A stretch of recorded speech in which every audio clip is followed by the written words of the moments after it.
What if I told you that the richest person who ever lived made Jeff Bezos and Elon Musk look like they're collecting pocket change? We're talking about someone so wealthy that their casual spending literally crashed entire economies and changed the course of history forever. Meet Mansa Musa, the 14th century emperor of Mali, whose wealth was so incomprehensible that historians still struggle to put a number on it. Some estimates suggest his fortune would be worth over $400 billion in today's money. But honestly, that's probably conservative. This man controlled more gold than entire continents combined. So how did Mansa Musa become richer than anyone before or since? The answer lies in two simple words that built empires: gold and salt. While that might sound ordinary to us, in medieval Africa, these weren't just commodities, they were the foundation of civilization itself.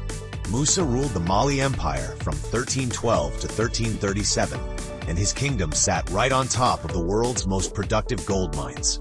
We're talking about the Bambouk and Bura goldfields, which were pumping out more gold than anywhere else on Earth. But here's the genius part. Musa didn't just own the mines, he controlled the entire trade network that moved this gold across Africa and into Europe and the Middle East. Salt was equally crucial. In a world without refrigeration, salt preserved food and sustained life. The Saharan salt mines under Musa's control were like owning the oil reserves of the Middle East today. Caravans would cross thousands of miles of desert just to trade with Mali, bringing silver, copper, horses, and books in exchange for gold and salt.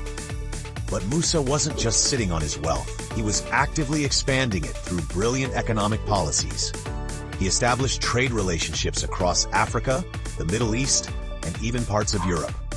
His empire stretched over 2,000 miles, encompassing parts of what we now call Mali, Senegal, Mauritania, Guinea, Gambia, Niger, and Ivory Coast. The world truly understood Musa's wealth in 1324, when he embarked on his legendary pilgrimage to Mecca. This wasn't just a religious journey. It was the most extravagant road trip in human history.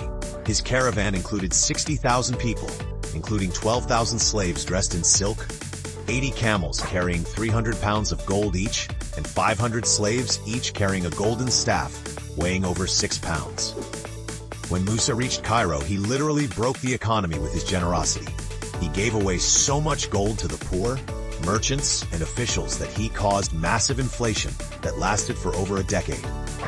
Gold became so common in Cairo that its value plummeted by 10 to 25%. Imagine being so rich that your charity work crashes an entire nation's economy. The same thing happened in Medina and Mecca. Musa's spending was so excessive that he single-handedly altered the Mediterranean gold market for years.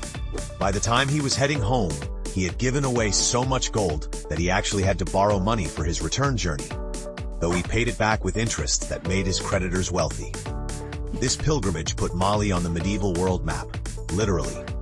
The 1375 Catalan Atlas shows Musa sitting on his throne in Africa, holding a golden orb, with the caption describing him as the richest king in the land. European and Middle Eastern merchants began flocking to Mali, further increasing the empire's wealth through expanded trade networks. So where did all this incredible wealth eventually go? The decline began gradually after Musa's death in 1337.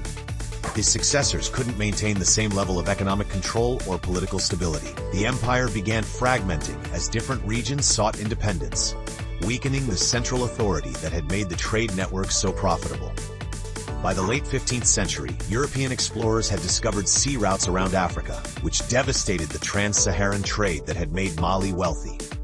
Portuguese and other European traders could now bypass Mali entirely, going directly to the source of gold and other goods along the African coast.